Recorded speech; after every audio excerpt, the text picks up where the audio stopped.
एक दिन अचानक दीदी के पत्र ने सारे राज खोल दिए थे। अब समझ में आया क्यों दीदी ने लिखा था कि जिंदगी में कभी किसी को अपनी कठपुतली मत बनाना और न ही कभी खुद किसी की कठपुतली बनना। लता दीदी की आत्महत्या की खबर ने मुझे अंदर तक हिला दिया था, क्योंकि दीदी कायर कदापि नहीं थी। फिर मुझे एक दिन दीदी का वह पत्र मिला जिसने सारे राज खोल दिए और मुझे परेशानी व असमंजस में डाल दिया कि क्या दीदी की आत्महत्या को मैं यूं ही व्यर्थ जाने दूं। मैं बालकनी में पड़ी कुर्सी पर चुपचाप बैठा था। जाने क्यों मन उदास था, जबकि लता दीदी को गुजरे अब 1 माह से अधिक हो गया है। दीदी की याद आती है तो जैसे यादों की बारात मन के लंबे रास्ते पर निकल पड़ती है। जिस दिन ये खबर मिली कि लता ने आत्महत्या कर ली, सहसा विश्वास ही नहीं हुआ कि यह बात सच भी हो सकती है, क्योंकि दीदी कायर कदापि नहीं थी। शादी के बाद उनके पहले 3-4 साल अच्छे बीते। शरद जीजाजी और दीदी दोनों भोपाल में कार्यरत थे। जीजाजी बैंक में सहायक प्रबंधक हैं। दीदी शादी के पहले से ही सूचना एवं प्रसार कार्यालय में स्टेनोग्राफर थीं। लता दीदी मशहूर लेखिका मालती जोशी की कहानियों की फैन थीं। फुर्सत के क्षणों में वे उनकी कहानियां पढ़ा करती थीं।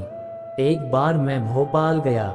मैंने उनकी अलमारी से मालती जोशी की किताब कठपुतली निकाली और पढ़ने लगा। 2 दिन में मैंने कुछ कहानियां पढ़ीं।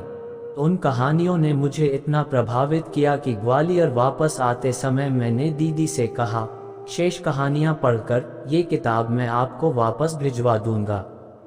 नहीं भैया नहीं, यह मेरी प्रिय किताब है और मैं इसे किसी को भी नहीं देती हूँ, चाहे वह तुम्हारे जीजाजी ही क्यों न हो, क्योंकि एक बार किसी को किताब दे दो तो वह वापस नहीं मिलती। उन्होंने किताब मेरे हाथ से ले ली और अलमारी में रख दी। जब कभी 2-3 दिन की छुट्टी पड़ती तब वे हमारे यहाँ आ जाते, 2 दिन साथ रहते।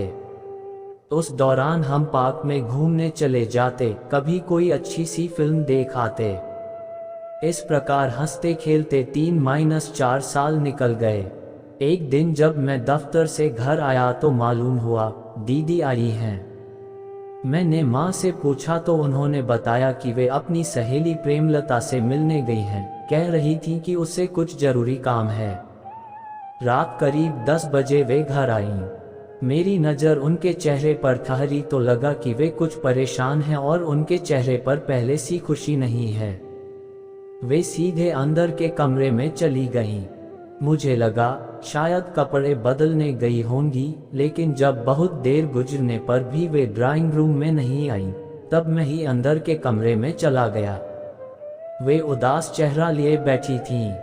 मैंने पूछा तो बोली, अरे कुछ नहीं भैया, यात्रा करके आई हूँ, उसी की थकान है। मुझे उनकी बात पर यकीन नहीं हुआ। मैंने कहा, दीदी सच कहूँ आप कुछ छिपा रही हैं, लेकिन आज आपका चेहरा आपका साथ नहीं दे रहा। क्या बहन की शादी के बाद एक भाई इस लायक नहीं रह जाता कि वह बहन के मन की बात जान सके। ये सुनते ही वे फफक उठी और एक अविरल अश्रुधारा उनकी आंखों से बहने लगी। अब कुछ बताओगी भी या केवल रोती ही रहोगी? मैंने उनके आंसू पोंछते हुए कहा। भैया हमारी शादी को अब 5 साल 4 माह हो गए, इस बीच मेरी गोद नहीं भरी। इसी कारण आए दिन घर में विवाद होने लगे हैं। पर इसमें आपका क्या दोष है दीदी? पर भैया मेरी नंद और सासू जी मुझे ही दोष देती हैं। हो सकता है दीदी दोष जीजाजी में हो, लेकिन इस बात को उनके घर का कोई मानने के लिए तैयार नहीं है। वे तो यही रट लगाए बैठे हैं कि दोष मुझ में ही है। ठीक है दीदी, मैं आपके साथ भोपाल चलता हूँ और इस बारे में जीजाजी से बात करता हूँ। मैं दीदी के साथ भोपाल गया और आधी रात तक उनसे इसी विषय पर बात करता रहा। वे बोले, देखो भैया, मैंने तुम्हारी दीदी से शादी की थी तब मेरा एक सपना था कि मेरे घर में मेरे अपने बच्चे हों। जब मैं शाम को बैंक से घर वापस आऊं तब वे प्यार से मेरे पैरों में लिपट जाएं और अपनी तुतलाती जबान से मुझे पापा पापा कहें। फिर मैं उनके साथ खेलूं, उनको हंसते हुए देखूं, तो कभी रोते हुए। उनको अपने कंधे पर बैठा कर गार्डन में घुमाने ले जाऊं। मैं उनका अच्छे से पालन पोषण करूं, उन्हें इस योग्य बनाऊं कि जब मैं बूढ़ा हो जाऊं तब वे मेरा सहारा बने, मेरा नाम और वंश आगे चलाएं। फिर पंडे पुजारी कहते भी हैं न कि जब तक अपना पुत्र पानी नहीं दे तब तक मरने के बाद भी आत्मा को मुक्ति नहीं मिलती। तब मेरी ये तमन्ना गलत तो नहीं है न? जीजाजी ने अपने दिल की बात बताई। जीजाजी, क्या आप ये कहना चाहते हैं कि जिनको पुत्र नहीं होते उनको मुक्ति नहीं मिलती? पर एक सच आप भी जान लीजिए कि इन पंडे पुजारियों ने ये सारी बातें सिर्फ अपना पेट और जेबें भरने के लिए फैला रखी हैं। जीजाजी, आदमी को मुक्ति मिलती है तो अपने किए कर्मों के आधार पर। मेरे लाख समझाने के बावजूद वे अपनी ही बात पर अड़े रहे। अब मैं वहां रुककर और क्या करता? मैं दुखी होकर वापस घर लौट आया। एक रात करीब 10 बजे दीदी का फोन आया। वे बोली, तुम्हारे यहाँ से जाने के बाद अगले ही दिन रायपुर से मेरी सासू जी नंद के यहाँ भोपाल आईं। फिर वे दोनों मेरे घर आई और बोली, देखो लता, पास की पहाड़ी पर एक साधु बाबा का डेरा है, तुम हमारे साथ वहाँ चलो, शायद उनके आशीर्वाद से तुम्हारी गोद भर जाए। मैं उनके साथ वहाँ गई थी। अब उन्होंने अगली अमावस की रात बुलाया है। खैर, अब उनका स्वभाव और व्यवहार मेरे साथ अजीब सा होता जा रहा है। अब वे दूसरे कमरे में सोने लगे हैं। मैं उससे क्या कहता सिवाय इसके कि दीदी थोड़ा सब्र रखो, देखो कुछ दिनों बाद फिर पहले सा सामान्य हो जाएगा। कुछ दिन बीते। इन दिनों में न तो दीदी का फोन आया और न ही कोई चिट्ठी पत्री आई। एक दिन मैंने ही उन्हें फोन किया। फोन दीदी ने ही उठाया।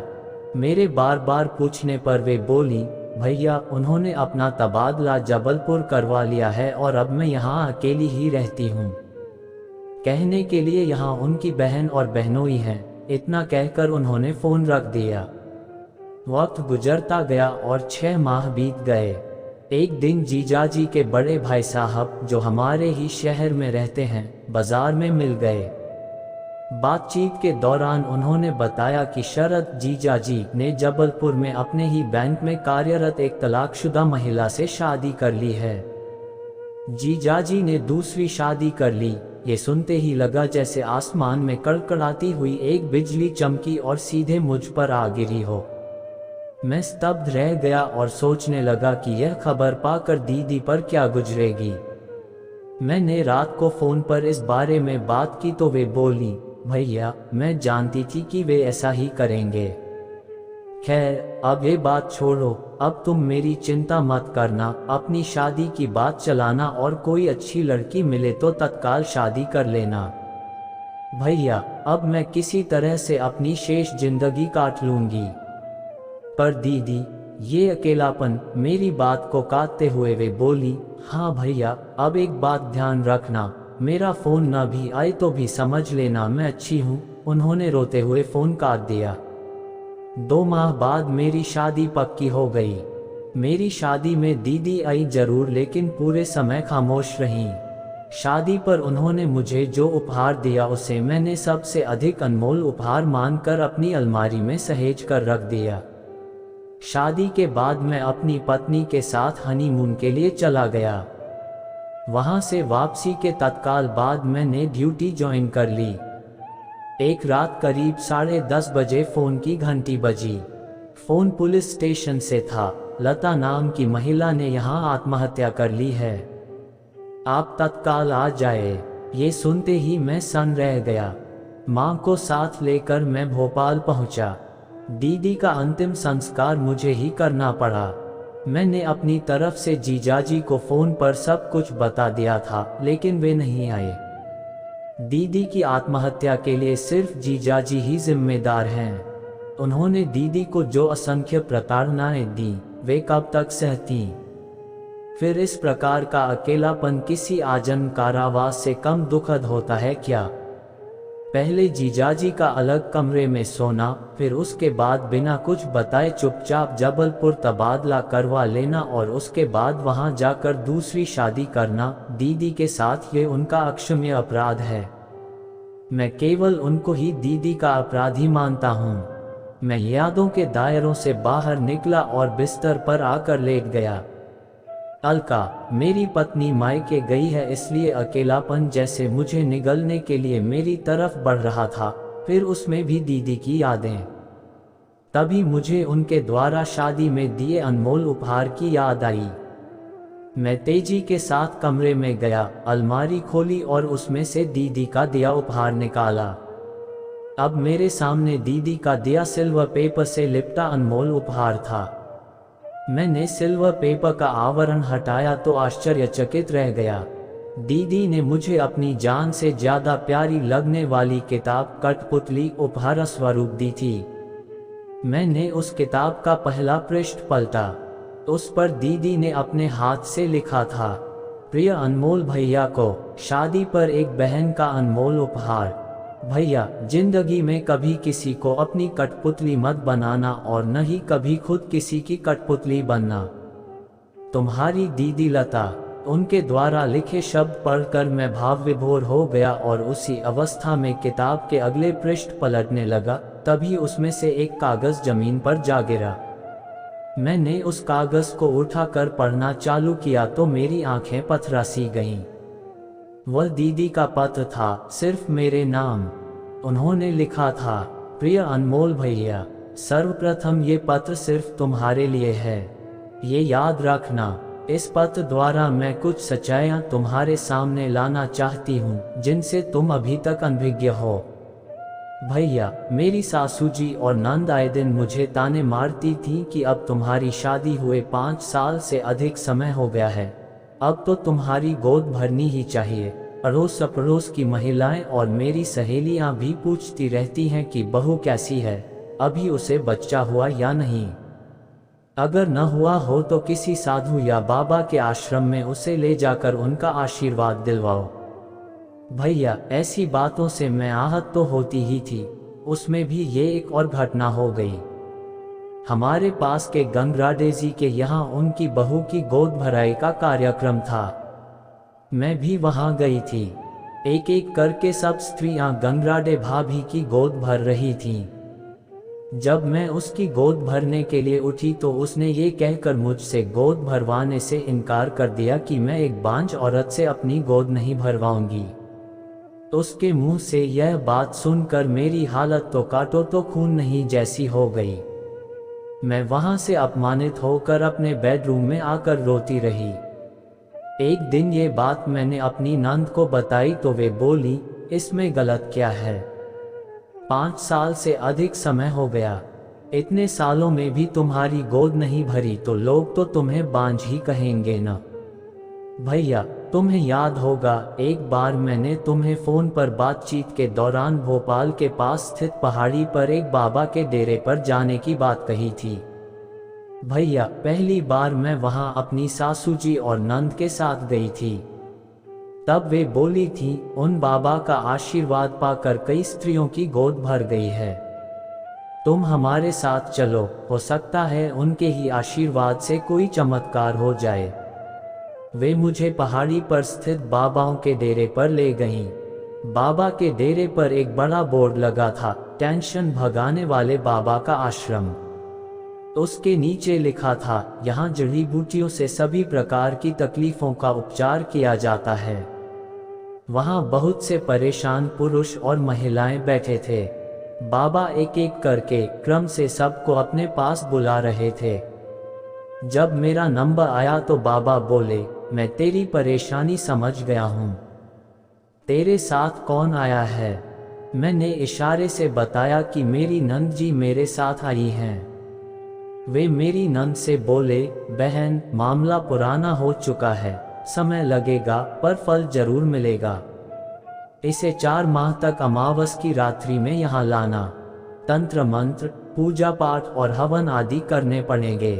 ये सारे काम रात को एकांत में गर्भगृह में होते हैं। फिर उन्होंने मेरे गले में एक ताबीज बांधा और नंद से कहा, अब तुम इसे अमावस की रात को यहाँ लाना। बाबा के कहे अनुसार मैं नंद के साथ 3 माह तक अमावस की रात पहाड़ी पर बाबा के डेरे पर जाती रही। चौथी अमावस की रात जब हम बाबा के डेरे पर पहुंचे, तब बाबा मेरी नंद से बोले, बहन, आज रात 11 बजे गर्भगृह में विशेष तांत्रिक महापूजा में इसको बैठाया जाएगा। चूंकि ये तंत्र क्रिया एकांत में ही की जाती है, इसलिए तुम चाहो तो घर चली जाओ और रात 1 बजे के बाद इसे अपने साथ ले जाना। उनके कहने पर नंद जी घर चली गईं। उसके बाद वे बाबा लोग मुझे एक अंधियारे गर्भगृह में ले गए और उन्होंने मुझे एक हवन कुंड के सामने बैठा दिया। फिर उन्होंने कुछ देर तक जोर जोर से मंत्रोच्चार किया। उसके बाद बाबा बोले, अब तुम एक एक करके अपने बदन से वस्त्र उतारो और इस हवन कुंड में डालती जाओ। मैंने वस्त्र उतारने से साफ इनकार कर दिया। तब पीछे से एक साधु बाबा ने मेरे हाथ पकड़े और दूसरे ने मेरे साथ जबरदस्ती करना चालू कर किया। मैं जोर जोर से चिल्लाई भी, लेकिन शहर से दूर पहाड़ी पर मेरी आवाज़ सुनने वाला वहाँ कोई नहीं था। उस रात मैं उनके दुराचार का शिकार हो गई। वे दुराचार करने के बाद मुझे पहाड़ी से नीचे फेंकना चाहते थे, लेकिन बहुत संघर्ष करके मैं वहाँ से जान बचाकर भाग आई। भैया, दुराचार का शिकार होने के बाद मैं तत्काल आत्महत्या करना चाहती थी, लेकिन उस स्थिति में मेरी सासू जी और नंद मुझे ही अपराधी मानती, इसलिए मैं जान बचाकर घर आई। जब मैंने ये घटना अपनी नंद को बताई तब वे बोली, मुझे क्या पता था कि वहाँ तुम्हारे साथ ऐसा होगा। हम लोग तो यही चाहते हैं कि तुम्हारी गोद भर जाए और हमारे भैया को उनका वंश चलाने वाला मिल जाए। जब मेरी सासू जी को इस घटना के बारे में मालूम पड़ा तब वे बोली, लगता है मेरे नसीब में मेरे मरने के बाद भी मुझे पानी देने वाला नहीं है। भैया, अब तुम ही बताओ, ऐसी मैली जिंदगी जीकर मैं क्या करूं? तुम्हारे जीजाजी ने मेरे जीवन में जो अकेलापन भर दिया है उससे मैं तंग आ चुकी हूं, इसलिए सोचती हूं कि आत्महत्या कर लूं। भैया, याद रखना, ये पत्र सिर्फ तुम्हारे लिए है, इसलिए इसका जिक्र कभी किसी से मत करना, पुलिस से भी नहीं। तुम्हारी दीदी लता। पत्र पढ़ने के बाद मेरे मन में यह बात पक्की हो गई कि दीदी की मौत के लिए सिर्फ जीजाजी दोषी हैं। अब दिल तो यही करता है कि दीदी का ये पत्र पुलिस को सौंपकर जीजाजी और तथाकथित झूठे बाबाओं को उनके किए की सजा दिलवाऊं, लेकिन दीदी के पत्र में लिखे शब्दों का सम्मान भी मुझे रखना है कि भैया, याद रखना, ये पत्र सिर्फ तुम्हारे लिए है, इसका जिक्र तुम कभी किसी से न करना, पुलिस से भी नहीं। मैं परेशान हूँ और असमंजस में पड़ा हूँ कि क्या करूँ। क्या दीदी की आत्महत्या को यूं ही व्यर्थ जाने दूं? शायद इसी स्थिति को इंसान की बेबसी कहते हैं।